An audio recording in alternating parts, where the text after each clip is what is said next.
Bonjour, très chers téléspectateurs. Ça dépendra de l'heure à laquelle vous êtes en train de nous suivre aujourd'hui. Je vous souhaite les bienvenus pour notre toute première série. C'est une émission chrétienne. Je suis le pasteur Salazar Ndinga. Aujourd'hui, je reçois le pasteur Serge Ngoï. Bonjour, pasteur. Comment allez-vous aujourd'hui? Oui, bonjour, homme de Dieu. Tout va bien par la grâce de Dieu. Gloire à Dieu, gloire à Dieu. C'est vraiment un grand plaisir aujourd'hui de recevoir l'homme de Dieu. Aujourd'hui, nous allons parler un peu de tout, de la vie chrétienne en général. Donc, sans plus tarder, je vais laisser la parole à mon invité du jour, qui est le pasteur Serge, pour la prière. Merci. Merci, pasteur Salazar. Nous allons prier, comme la Bible dit, dans toutes choses, glorifions l'Éternel. Nous allons prier au nom de Jésus-Christ. Père éternel et tout-puissant, nous te disons merci pour ton amour. Merci pour ta faveur, pour ta grâce. Merci parce que tu es le maître de toutes les circonstances. Je recommande cette émission entre tes saintes mains. Je recommande le pasteur Salazar entre tes saintes mains. Remplis de la sagesse, permets à ce que cette émission puisse être l'outillage de l'évangile pour prêcher partout dans le monde. Que nos paroles ne soient pas pour apporter la division ou les polémiques, mais que tout ce qui va sortir de nos bouches puisse apporter l'édification dans les corps du Christ. C'est par ton nom que nous avons ainsi prié. Le Dieu d'Abraham, d'Isaac et de Jacob, tu n'as point changé, tu es le même hier, aujourd'hui et éternellement. Saint-Esprit, glorifie Jésus ce soir. C'est par ton nom que nous avons ainsi prié. Amen, amen, amen. Amen, amen, amen, amen, amen. Vraiment, merci pasteur, merci pour cette prière. Comme je l'ai annoncé aujourd'hui, nous sommes à notre première série d'émissions. Notre émission a pour but d'essayer un peu de sensibiliser pasteur et les enfants de Dieu avec tout ce qui se passe aujourd'hui dans le monde entier. Pour ceux-là qui sont tentés de nous suivre actuellement, nous sommes basés aux États-Unis. Donc, sans plus tarder, je vais passer à ma toute première question. Pasteur, vous voyez comment les églises fonctionnent aujourd'hui, hein, avec l'expérience que vous avez dans, disons, dans le milieu chrétien. Comment nous pouvons définir aujourd'hui l'église? Bon, merci beaucoup, pasteur. Je voulais d'abord dire que c'est une question qui a diverses réponses, mais la chose que j'aimerais nous dire pour le peuple de Dieu, définir l'église d'abord. Si je commence à l'authenticité, c'est-à-dire l'église primitive, Okay. on va comprendre que l'église était plus le bâtiment. Okay. Là où les gens partaient, les gens qui utilisaient même la religion, ils partaient aussi dans les synagogues. Ça, c'était dans l'ancien temps. Mais nous, dans la génération que nous sommes dans la génération du Nouveau Testament. Okay. Quand je parle du Nouveau Testament, je vais simplement dire au peuple de Dieu que Jésus-Christ est venu dans le Nouveau Testament, physiquement. Mais il fit déjà dans toute l'histoire, parce qu'il est le premier de tous les grands frères. Et c'est lui le Fils unique de Dieu le Père. Maintenant, quand je dis ça, je pense que nous connaissons l'histoire. Et le peuple de Dieu qui nous suivent, ils savent bien l'histoire, pasteur. Je sais que si on veut entrer dans les détails, on aura la chance prochainement, on va parler juste de ça. Mais j'aimerais dire ceci, l'histoire a commencé dans le Nouveau Testament. Voyons voir maintenant l'église que Jésus-Christ a parlé, qui est l'église que Jésus-Christ a apportée sur la terre. Jésus-Christ, quand il était sur la terre, il a formé les disciples et lui-même, Jésus-Christ, il était église. Et vous allez remarquer qu'il passait beaucoup son temps aussi dans les synagogues et en prêchant la parole. Mais quand Jésus-Christ est mort physiquement, nous tous nous connaissons l'histoire, il a promis aux apôtres, il a dit, je partirai, je vous laisserai point les orphelins, je vous enverrai les consolateurs, qui est le Saint-Esprit. Qui est le Saint-Esprit c'est une personne.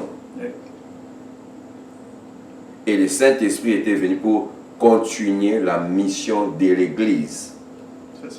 Maintenant, le Saint-Esprit, quand il est descendu, comme je disais au préalable, je disais ceci, qu'à l'ancien temps, l'Église c'était des bâtiments, les édifices. Mais quand le Saint-Esprit est venu, maintenant je parle de l'Église actuelle selon l'évangile de Jésus-Christ qui est notre maître. C'est ça. Le Saint-Esprit, quand la Bible dit vous recevez Jésus-Christ comme Seigneur et Sauveur d'office, comme la parole est dit, le Père, le Fils et le Saint-Esprit vont venir cohabiter dans la personne. Pour faire quoi? J'aimerais que le peuple de Dieu puisse m'écouter bien. Pour constituer l'église, les temples, dans la chair humaine. Et j'aimerais que bien le peuple de Dieu puisse comprendre ça. Et comme maintenant, cela n'est pas donné à tout le monde, parce qu'il y a une confusion aujourd'hui, mais cela est réservé à tous ceux qui l'ont reçu comme Seigneur et Sauveur.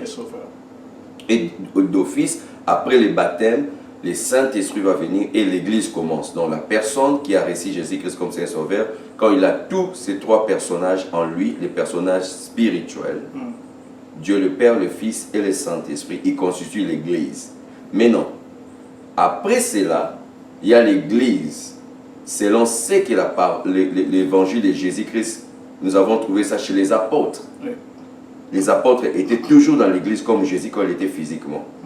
Et cela permet que l'homme qui a reçu Jésus-Christ comme Seigneur Sauveur, il ne doit pas rester seulement soi-même. Il doit trouver une église locale de Jésus-Christ pour aller grandir spirituellement. Parce que la mission de l'église n'est pas seulement être église, mais c'est pour que le peuple de Dieu puisse accroître pour une seule bonne mission claire, qui est les salis. C'est comme ça que je vais définir l'église. L'église actuellement, c'est dans la personne lui-même et les temples. Quand on dit les temples, on revoit simplement l'église. On voit les sacerdoces. Okay. C'est un peu ça, pasteur. Merci, pasteur, pour cette explication. Je suis sûr que nos téléspectateurs qui sont à la maison, ils ont compris le message venant de notre invité du jour, qui est le pasteur Serge Ngoyi.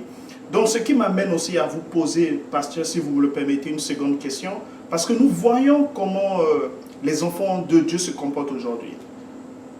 Ok? Nous voyons certains chrétiens qui ont l'habitude de dire que partir à l'église n'est pas une obligation. Ils disent que Dieu est partout. Il y a même certains qui disent prier à la maison aussi, c'est une bonne chose, que Dieu va écouter leurs prières.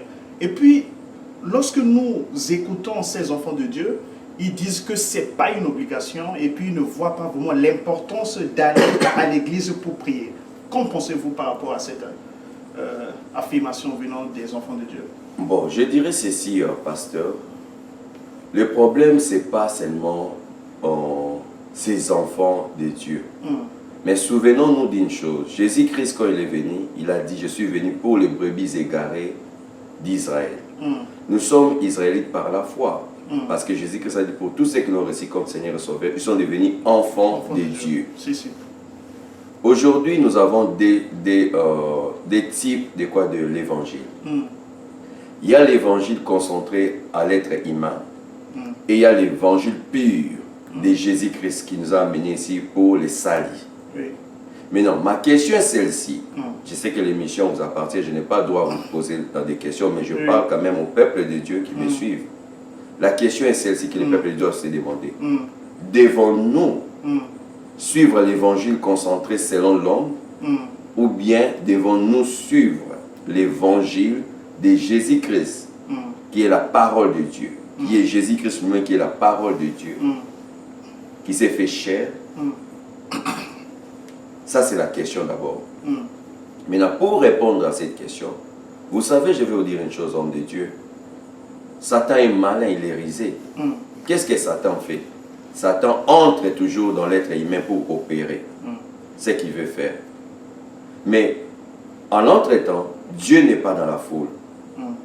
Le Dieu que nous parlons, quand nous parlons Dieu, nous faisons allusion de Jésus-Christ Nazareth.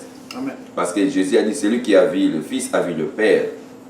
A vu le Père, a vu le Fils. C'est lui seul qui a vu le Père. Maintenant, les hommes aujourd'hui se donnent cette facilité pour se plaire. Ils se disent que Dieu est partout. Oui, exactement, Dieu est partout. Mais Dieu n'est pas pour tout le monde. Dieu est pour ceux qui l'ont reçu comme Seigneur et Sauveur. Mais si vous ne l'avez pas reçu comme Seigneur et Sauveur, tout le monde peut prier, tout le monde peut faire toutes choses. Mais à la fin, le peuple de Dieu doit savoir ceci. C'est l'ignorance. Mais moi, je dirais, Dieu est partout. quand on les reçoit d'abord comme Seigneur et Sauveur. Et j'encouragerai au peuple de Dieu d'être toujours ensemble, de prier ensemble comme les apôtres. Les apôtres ont été l'exemple de l'église, du christianisme, des réveils. Souvenez-vous, il y a, dans l'Écriture, la Bible nous dit, les apôtres mangeaient ensemble, ils faisaient tout ensemble, ils priaient ensemble. Et il y avait une forte démonstration de la puissance du Saint-Esprit. Aujourd'hui, ces choses, dans l'église et dans la vie des enfants de Dieu, ça n'existe plus. Parce que tout le monde a peur, tout le monde ne croit plus, parce qu'il y a beaucoup de déceptions, on doit les dire, la vérité, parce que je profiterai dans cette émission pour parler comment Jésus a voulu redresser l'église. Ok. Bon, merci pasteur, merci pour cette explication. En ce qui concerne l'église, est-ce que c'est une obligation de partir à l'église? Et je suis sûr que nos téléspectateurs qui sont à la maison, ils ont compris le message, la réponse venant de notre pasteur du jour, le serviteur de Dieu, le pasteur Serge Ngoy. Donc, ce qui me conduit à vous poser une troisième question, pasteur. Quand vous regardez un peu, disons, le milieu des chrétiens, quand vous regardez l'image de l'Église, est-ce que l'Église a toujours conservé disons, sa vraie identité? Est-ce que l'image de l'Église a terni? Est-ce que les valeurs qui sont propres à l'Église, est-ce que nous la voyons aujourd'hui? Quel regard vous avez envers l'Église moderne en quelque sorte? Bon, je dirais, je suis attristé. Oui, l'Église est atternie. Je peux dire ça. Pourquoi? Si vous me permettez dans votre émission, je vais nous lire quelque chose tiré de la Bible. Comme ça, on va développer. Et comprendre qu'est-ce qui est l'Église aujourd'hui. Et je vais exhorter et demander dans cette émission tous les hommes de Dieu qui nous suivent de voir ce que je suis en train de dire et ils vont comprendre. Quand je dis tous les serviteurs de Dieu, je parle réellement des élus, des choisis. Je ne parle pas de toute personne, mais qui rentrent dans leur bon sens. Mais sans plus tarder, nous allons prendre nos Bibles. Je vais nous inviter à lire ceci. Nous allons prendre le livre de Matthieu, le livre de Matthieu 19. Non, c'est pas le livre de Matthieu 19. Oh, je m'excuse, pasteur. Nous allons lire, c'est Matthieu, le chapitre 21, le verset 10 jusqu'à 16. Là où tout le monde nous suit, s'ils ont leur Bible, ils peuvent ouvrir ça. Nous allons lire pour comprendre, pour répondre à votre question. Je lis au nom de Jésus-Christ. Amen. Lorsqu'il entra dans Jérusalem, toute la ville fit émue, et l'on disait, qui est celui-ci? 11. La foule répondait, c'est Jésus le prophète de Nazareth en Galilée. 12. Jésus entra dans les temples. Là maintenant, c'est là où nous allons développer. C'est ça. Jésus entrant dans les temples de Dieu, il chassa tous ceux qui vendaient et qui achetaient dans les temples. Il renversa les tables des changeurs et les sièges des vendeurs de pigeons. Je vais descendre, si vous me permettez, 13 pour comprendre. Et il leur dit, il est écrit, ma maison sera appelée une maison de prière. Amen.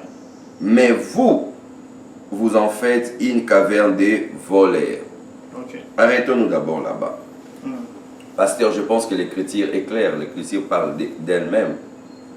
C'est ça l'image que l'Église devrait avoir. L'Église en soi devrait être la maison de la prière. Mais ça, c'est Jésus. Quand il est venu, il a vu, il était ému, il était étonné, il a vu que non. L'Église était devenue là où les gens pouvaient faire la prostitution, les trocs. Les gens pouvaient faire les cavernes des voleurs. Mais qu'est-ce que Jésus a fait? J'aime l'autre version qui dit, il avait fouetté toute personne et il les chassa. Il a dit, vous n'avez jamais écouté, il est écrit que ma maison sera la maison de la prière. Amen. Maintenant, regardons ce qui fait maintenant, pourquoi j'avais dit que oui, l'église aujourd'hui a fondi. Regardons maintenant dans la Bible, qu'est-ce qui s'est passé. Regarde les complices de cette histoire de l'église. Nous allons lire. Maintenant, on va descendre dans le verset 15. Que Dieu bénisse son peuple, tout le monde qui nous suit, et nous allons découvrir ceci. J'ai lu au nom de Jésus-Christ. Amen. Mais les principaux sacrificateurs et les scribes furent indignés à la vue des choses merveilleuses qu'il avait faites et des enfants qui criaient dans les temples, Hosanna au fils de David. Qui était indigné? Ce sont les sacrificateurs. Qui sont les sacrificateurs? Les sacrificateurs, c'est comment? C'est un pasteur, c'est un prêtre qui fait les cultes sacerdotales. C'est ça. Mais ces gens étaient où? Dans les temples. Mais ils voyaient tous ces voleurs. C'est le cas d'aujourd'hui. Vous allez voir dans l'église, je ne suis pas venu pour juger, mais je parle de faits réels par rapport à votre question. Observons-nous tous. À l'église aujourd'hui, les encadreurs spirituels, le pasteur, le bishop, tous ces gens, ils savent dans l'église que cette sœur s'est méconduite. Ils savent, ils ont été informés. Et même le Saint-Esprit les a dit. Mais ils font sembler, ils disent non. Tu sais, je peux prendre son offrande, je peux prendre sa dîme. Mais quand un pasteur fait ça, il entre aussi dans ces jets-là. Il suit aussi l'église sans le savoir. Mais ce que le pasteur devrait faire, c'est d'abord enseigner cette personne-là. Je n'ai pas un problème contre les prostituées, contre les voleurs. De les enseigner ce qu'ils font, c'est mal, avec amour, dans la parole. Parce que le Saint-Esprit qui convainc quelqu'un a changé. Le pasteur ne devrait pas prendre d'abord l'air aux offrandes et l'air dîme. Les pasteurs devraient, comme s'ils n'étaient pas au courant, là c'est une autre chose. Mais s'ils sont avertis, vous allez voir la majorité des cas, les pasteurs avertis, mais ils disent oh non, ça va, ça ne dérange pas. Ils donnent leurs exemples. Mais c'est là où il y a les problèmes dans l'église. Donc l'impureté est déjà entrée. La sueur est déjà entrée dans l'église. Et qu'est-ce qui sera la continuité? Ça sera la désolation. Donc c'est-à-dire nous, tant qu'encadreurs, tant que prédicateurs, tant qu'enseignants, docteurs, bishops, nous avons intérêt de dire à ces gens de se repentir avec amour, avec patience, comme Christ avait eu la patience, en fait que ces gens, nous puissions recevoir l'air dîme et que ces gens puissent être sauvés à la fin du temps. On ne doit pas faire le contraire. Mais non, je vais chuter rapidement. Je sais que nous n'avons pas beaucoup de temps, mais j'aimerais dire au peuple de Dieu, comment la Bible dit que ce que Jésus-Christ avait fait, c'était un acte merveilleux, c'est-à-dire de mettre l'ordre à l'église. Mais qui était indigné? Pourquoi les sacrificateurs, les principaux sacrificateurs étaient indignés? Donc c'est-à-dire, il y avait complicité entre les mâles et les principaux sacrificateurs. C'est ça le problème que l'église est en train de passer aujourd'hui. La vérité est devenue rare entre les bouches des sacrificateurs de Dieu. Mais quand je ne dis pas tous les sacrificateurs. Jusque-là, il y a encore des bons. Souvenons-nous. Élie avait dit tout en fléchit devant Baal. Mais l'Éternel avait dit, je me suis réservé 1000. Jusqu'au jour d'aujourd'hui, il y a encore des bons serviteurs qui nous écoutent partout. Ils comprennent les messages que je suis en train de dire. Mais l'heure est arrivée que nous, tant que les encadrés spirituels, on doit être de bons exemples. On ne peut pas s'associer avec un voleur. Quand on s'associe avec un voleur, quand on prend quelque chose, même dans le monde, on le dit, bien mal acquis. Mais quand tu es un pasteur, tu t'illustres dans ces choses. Mais tu détruis l'église, tu détruis la chose sacrée. Parce que la maison de l'Éternel, les temples, l'église, n'est pas une maison là où les gens peuvent apporter leurs poubelles. C'est la maison sacrée, la maison de la prière, comme Christ l'a dit. Je pense que j'ai répondu à la question. Merci, pasteur, pour cette réponse. Comme tu viens de le dire, Jésus-Christ, quand il était rentré dans la synagogue, il avait tout mis à terre, parce qu'il avait dit que c'est la maison de son Père. Ce qui me pousse aussi à vous poser une autre question, pasteur, parce que quand on vous entend, parce que j'ai à suivre beaucoup de vos prédications sur YouTube, sur Facebook, je vois en vous, vous avez une rage. Vous voyez un peu, vous avez une forte rage par rapport à l'étude que vous avez faite sur le terrain. Donc vous avez vu le comportement de vos frères ou bien de vos homologues pasteurs Vous voyez un peu? Donc je sens en vous une rage dans la question que j'ai à vous poser. D'autres personnes, ils vont même conclure, ils vont dire que le pasteur Serge, peut-être il a un problème contre ses homologues pasteurs. Est-ce que c'est vrai? Est-ce que vous avez un problème contre vos amis pasteurs? Merci beaucoup, pasteur, pour cette belle question. J'aime cette question, c'est vraiment très pertinent. Vous savez, en étant un homme de Dieu, on ne peut pas avoir des problèmes. Souvenons, la Bible dit que les gens parlent en vous le mal, qu'ils ne trouvent pas cela en vous. C'est ça. La Bible dit, encore notre version de Paul, il dit que le mal arrive, que nous ne puissions pas être les centrales du mal. C'est-à-dire, le mal va venir. Même Jésus-Christ, les gens l'ont traité de toute espèce, vous savez. Alors moi, le plus petit de tous les grands, je ne me vois pas dire que j'ai un problème avec un pasteur. Parce que d'abord, un pasteur, c'est seulement un titre spirituel. C'est comme on part dans une équipe de football, on a le numéro 1, on a le numéro 2. Voilà. C'est-à-dire, il n'y a jamais eu un numéro 1, c'est-à-dire fixe. Donc, c'est-à-dire, n'importe qui peut venir jouer au numéro 1.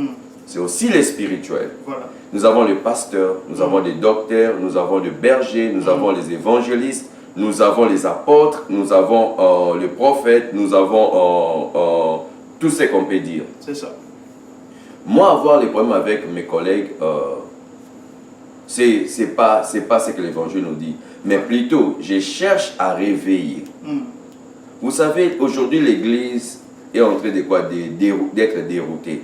Mais bientôt, là, Jésus-Christ revient. Le jugement va commencer dans l'Église. C'est ce que la parole de Dieu nous le dit. Je devrais lire ces Écritures. Mais tellement que nous sommes dans une émission qui est limitée, prochainement on va entrer dans la profondeur. Et je vais inviter et exhorter aux gens de me suivre sur Facebook. Il y aura des enseignements et il y aura des prédications aussi sur YouTube. Là, nous allons donner l'entièreté. Mais comme c'est une émission, j'aimerais vous dire, je n'ai pas un problème. Mais ce que je dis, beaucoup de ces titres religieux que je viens de dire, y compris moi-même, des fois, le diable nous a mis dans une forte distraction. On ne sait plus prêcher quel est l'évangile que nous devons prêcher aujourd'hui. Parce qu'à chaque ère, l'Éternel a toujours envoyé un messager de l'ère. Actuellement, si nous regardons dans le monde, pour vous répondre, vous allez voir, il y a beaucoup de morts. Les gens que nous connaissons, les gens qui nous sont chers, ils meurent pas mal aujourd'hui. Mais où partent ces âmes-là qui nous quittent? S'ils n'ont pas réussi la bonne nouvelle, ces âmes partent directement en enfer. Pasteur, il y a une chose qui est vraie, si elle est certaine. Il y a le paradis et l'enfer. Maintenant, quand je parle comme ça, la maison, si le père de la maison est droit, les enfants aussi vont porter les fruits de leur père. C'est ça. Quand je dis seulement les bishops, les pasteurs, je n'ai pas un problème avec qui que ce soit. Mais les enfants de Dieu avertis, ils comprennent le message. Je suis un sentinelle, un messager qui est en train de frapper la clochette, en train de dire réveillez-vous. Sinon, je vais te dire une chose, pasteur. N'avez-vous jamais entendu qu'un pasteur partit en enfer? Oui, je vous dirais oui. Être pasteur n'est pas dire qu'on doit hériter le royaume des cieux. Être bishop n'est pas synonyme hériter le royaume des cieux. J'aimerais exhorter au peuple de Dieu. La Bible dit, au temps de la fin, il y aura un grincement des dents. Ils diront que Seigneur, nous avons fait le miracle, ton nom, il a dit, je ne vous reconnais pas, je ne vous ai jamais envoyé. Alors au peuple de Dieu, bishop, cardinal, tout ce qu'on peut dire aujourd'hui, mon message n'est pas contre vous. Je cherche à nous réveiller. Prêchons le message de l'air. Parce que je vais dire une chose avant de chuter. On peut tout prêcher. Tout est permis, mais tout n'est pas utile. Amen. Quel message doit-on donner au peuple de Dieu?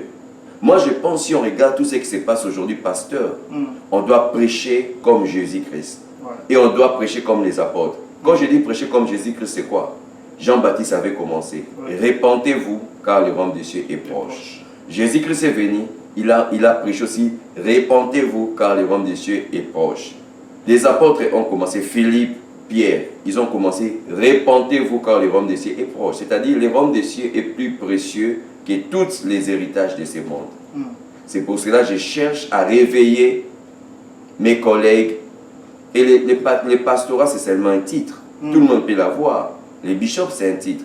Mais le royaume des cieux n'est pas pour les titres. Alors, si la tête, elle est pourrie, la caisse ne sera pas bien. C'est ça ma mission. Je n'ai pas un problème contre qui que ce soit. Okay. Et j'ai de bonnes relations parce que j'ai beaucoup des amis pasteurs. Voilà, c'est ça. Donc c'était vraiment très important pour moi de souligner cet aspect. Parce que quand je suis souvent vos prédications, je vois en vous, vous avez la rage. C'est comme s'il y a quelque chose qui ne marche pas, vous avez l'habitude de taper la main sur la table. Donc, nos téléspectateurs qui sont à la maison, dont vous venez à peine d'écouter la réponse de notre invité du jour, le pasteur Serge Ngoyi, il vient de souligner qu'il n'a aucun problème contre les serviteurs de Dieu. Donc, il voulait juste réveiller ceux-là qui se disent pasteurs, ceux-là qui se disent révérends, qu'il est l'heure de prêcher la bonne nouvelle. N'est-ce pas, pasteur? Oui, en quelque sorte, c'est ça. C'est ça. Donc, ce qui me conduit encore à vous poser une autre question. Pasteur, nous sommes dans les églises. Vous voyez un peu, c'est vrai que je suis pasteur comme vous. Nous avons l'habitude aussi de voir comment les autres églises ont l'habitude de fonctionner. Mais j'ai fait un constat, pasteur. La majeure partie des pasteurs qui ont l'habitude de conduire leur ministère, il est très difficile de leur voir commencer le culte du dimanche. C'est très difficile. Souvent, vous allez voir, la chorale est en train de chanter. Vous allez chercher le pasteur, vous ne le verrez pas. Donc, je ne sais pas si vous avez fait ce constat, parce que j'ai eu à remarquer, même en Afrique, un peu partout, au début du culte, vous n'allez pas voir le pasteur, vous allez voir juste la chorale qui est en train de chanter, de louer le Seigneur, tout ça là. Et puis vous allez voir seulement le pasteur ou bien le prédicateur, il va rentrer seulement quand il sera l'heure pour prêcher la parole de Dieu. Et puis souvent vous allez les voir, ils vont marcher sur le tapis rouge sous les applaudissements des enfants de Dieu. Maintenant, selon vous, pasteur, la question que j'ai à vous poser, est-ce que ces pasteurs-là ne commettent pas une erreur? Parce que nous avons vu l'histoire de David. Nous avons vu comment David, il adorait Dieu de tout son cœur. Et la Bible disait même des fois, il était même presque nu. Mais qu'en pensez-vous par rapport à ce genre d'actes? Est-ce que les pasteurs ne sont pas tentés de commettre une erreur? Bon, ça c'est une question très sensible et pertinente. Vous savez, l'histoire de l'évangile, moi je dirais plus que les hommes de Dieu doivent retourner au bon sens et de suivre, de voir un peu comment Jésus-Christ lui-même a exercé son ministère. Et de voir, je vais commencer déjà à nous dire, si pour beaucoup de gens ne savent pas, Jésus-Christ était né dans l'étable. Quand on dit étable, je pense que vous comprenez, là où habitent les moutons. C'était seulement pour nous faire voir qu'il était venu pour servir les autres et non se servir. Bon, tu sais, on était habitué aussi à voir cela normal. On a grandi dans un milieu de l'église. On a trouvé ça normal, mais en fin de compte, il y a beaucoup à dire là-bas. Et premièrement, c'est que je vais référer aux enfants de Dieu, de revoir la Bible et de voir réellement, comme les disciples de Béret faisaient, consulter les Écritures. Est-ce que c'est l'idolâtrie? Est-ce que c'est l'égarement?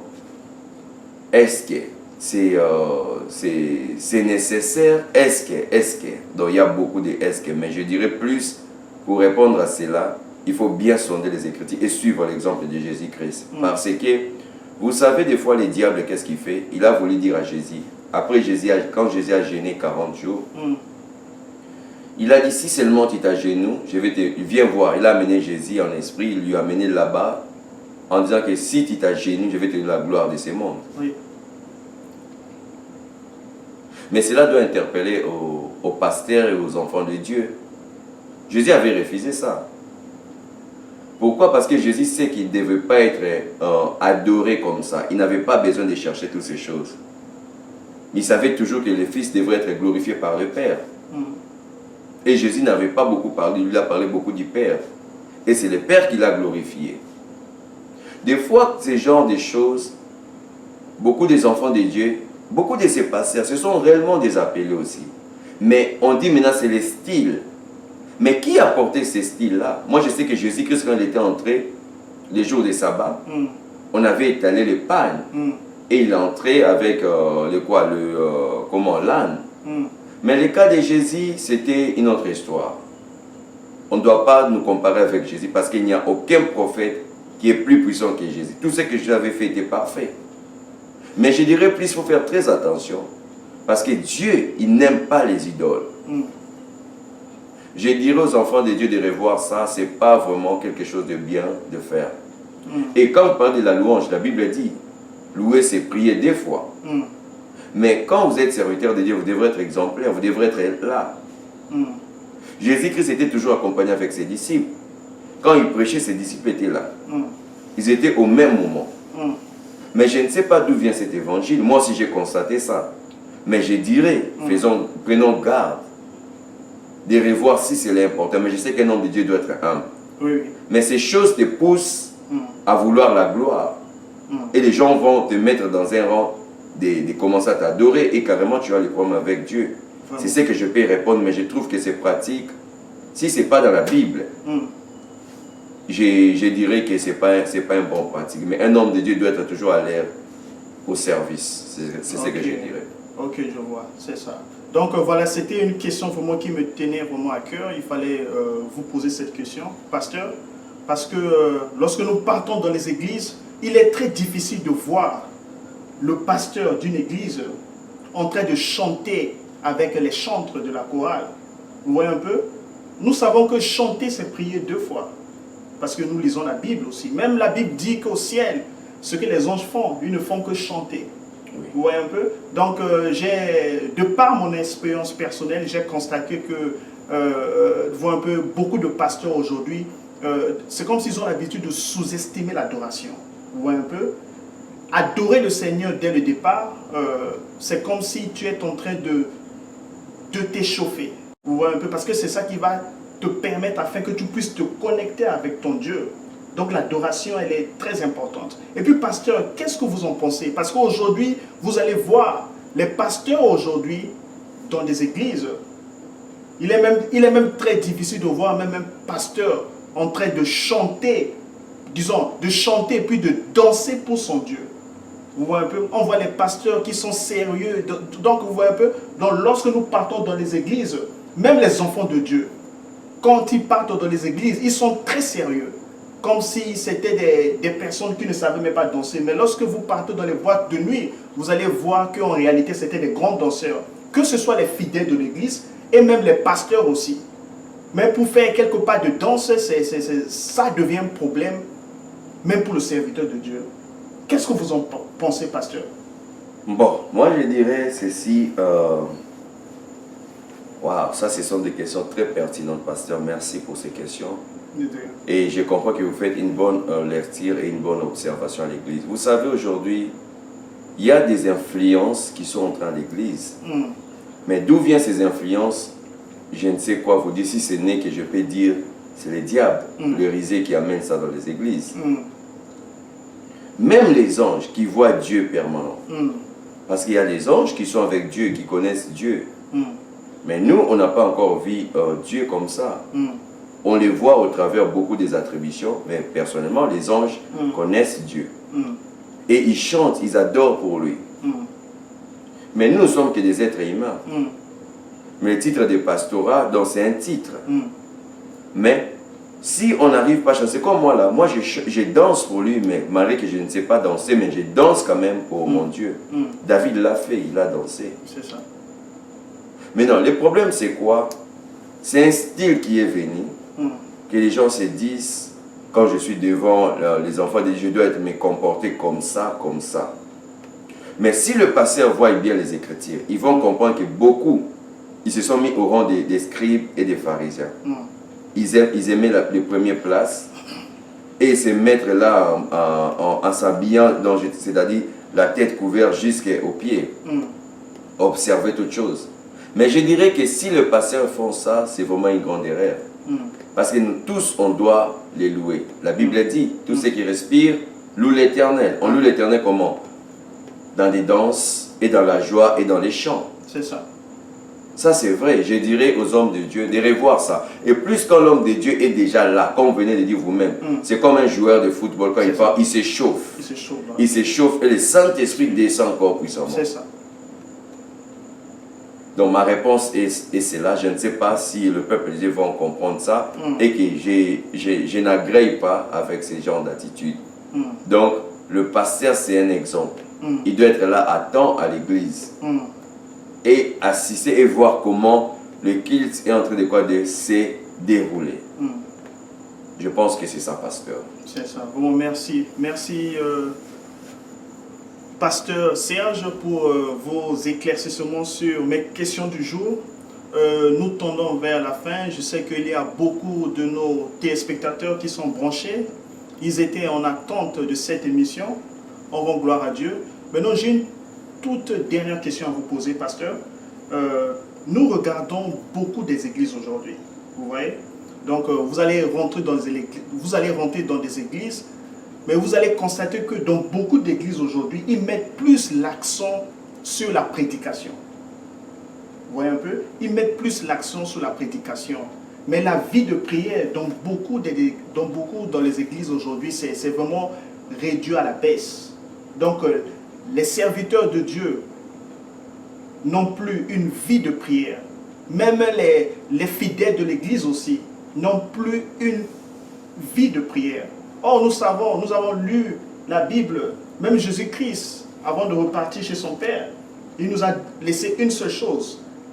Et l'héritage que Jésus-Christ nous a laissé, il a dit quoi? C'est la prière. Mais est-ce que vous, selon vous, pasteur, un ministère qui n'est pas basé sur la vie de prière, est-ce qu'elle pourra aller loin? Bon, merci encore, pasteur. Merci de cette question qui est très pertinente, qui va édifier le peuple de Dieu.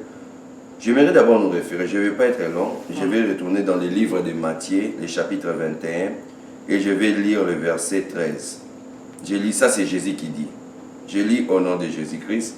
Et il leur dit, il est écrit, ma maison sera appelée une maison de prière. Ça, c'est Jésus qui l'a dit, ce n'est pas moi. C'est Jésus qui l'a dit, ce n'est pas ma parole, je n'ai pas écrit dans la Bible, c'est Jésus lui-même. Ma maison sera appelée maison de prière. Quelle est cette maison? C'est d'abord la personne lui-même, qui est le temple, et c'est l'église qui est la maison de l'Éternel. Mais comment on peut seulement être basé dans la prédication, mais n'a pas la vie de la prière? Si tu regardes les coutumes de Jésus-Christ, ça c'est dans Marc, c'est aussi dans Matthieu et dans Luc. Jésus-Christ partait dans les synagogues, mais il y avait des moments où il s'est retiré la nuit. Vous allez écouter le verbe, il s'est retiré. Et quand il s'est retiré, il partait consulter son Père. Parce qu'on ne prêche pas seulement pour prêcher. On doit prêcher avec démonstration de l'onction. Mais cette puissance, cette onction qui vient, ça vient dans la prière. C'est le Père qui nous donne au travers de Jésus-Christ. Mais une église sans la prière avec la vie de la prédication, c'est une église morte. Il n'y a pas les réveils là-bas. Donc il faudrait d'abord commencer dans la prière. Je sais qu'aujourd'hui les gens disent, ah, nous sommes occupés. Mais une chose que j'aimerais dire aux enfants de Dieu, les diables ne s'est jamais fatigué. Ils s'occupent toujours de nous. Peu importe tout ce qu'on peut dire. On doit se réveiller. Commencer. Où sont les évangélistes de la foi passée quand nous avons reçu le Saint-Esprit? Où sont les pasteurs de la foi passée quand nous avons reçu le Saint-Esprit? Où sont les frères? Même à l'époque, je me rappelle, quand les réveils étaient entrés, il y avait des frères, quand ils vous prient comme ça, vous voyez le feu, vous voyez le Saint-Esprit. Où sont ces gens? Où sont-ils passés? C'est-à-dire, ces gens recevaient la puissance au travers la vie de la prière. Ça. Donc, sans la prière, on ne peut pas faire le ministère. Donc, on doit aller dans la prière et faire le ministère. J'avais voulu donner beaucoup de l'écriture ici au peuple de Dieu, mais compte tenu à l'émission, comme nous tendons la fin, prochainement je vais les donner même dans nos enseignements, pour voir comment Jésus-Christ a exercé son ministère et pourquoi il était puissant. Pasteur, avant de finir, souvenons-nous, il y avait les disciples de Jésus, quand Jésus était à la montagne dans la prière, il y avait un lunatique qui était venu. Les disciples ont cherché à prier, ont cherché, mais le lunatique n'était pas guéri. Mais quand Jésus est venu, ils ont dit à Jésus, Maître, on a essayé. Il a dit, vous, les hommes de paix de foi, jusqu'à quand? Ces gens des esprits quittent que dans les gènes et quoi? Des prières. C'est ça. Alors, la prière est très importante dans la vie des enfants de Dieu. Donc, manque tout, mais la prière, la foi doit être constante. C'est ça. C'est ça ma réponse. Donc, l'église sans la prière, avec la prédication, on peut bien enseigner, on peut bien prêcher, c'est mort. C'est ça. Vraiment, merci, Pasteur Serge. Donc, comme ce que vous venez de dire, donc on comprend par là que la prière, c'est la fondation de l'église. Amen. C'est comme construire une maison sans fondation, la maison va s'écrouler. Donc, la prière, c'est la langue avec laquelle nous communiquons avec notre Dieu. Vraiment, merci. Nous tendons déjà vers la fin de l'émission. Et puis, nous remercions nos frères et sœurs, ceux-là qui ont disposé leur temps pour nous écouter. Et nous leur dirons merci. Je vais passer la parole à mon invité du jour, le pasteur Serge. Peut-être qu'il a quelque chose à dire. Merci encore, pasteur. Il y a toujours des choses à dire parce que tous les jours, le Saint-Esprit nous met toujours quelque chose à édifier le peuple de Dieu. Parce que Dieu travaille toujours. Malgré qu'il avait déjà fini à créer, mais il continue à travailler. C'est ça. Donc, c'est-à-dire quand on construit une maison, on ne reste pas toujours là pour se reposer. On doit travailler pour le survie de la maison. C'est ça. Notre Dieu n'a jamais eu repos. Il travaille toujours. Il avait eu repos quand il avait fini à créer. C'est-à-dire tous les jours, il nous donne toujours le message. C'est ça. Ce que j'aimerais dire au peuple de Dieu, merci pour tout le monde qui nous ont suivis. Je pense que mes propos ne seront pas l'occasion de chuter beaucoup. Je sais que beaucoup connaissent plus que moi. Mais en partie, ce que je connais, je cherche à parler au peuple de Dieu. Au vrai peuple de Dieu, en fait. Bientôt là, ça sera la fin du monde. Nous avons compris, nous et vous, que nous perdons des êtres chers. Nous avons compris des présidents, des rois, des hommes forts. Ils sont en train de passer. Mais la question c'est si. Ayons la réflexion.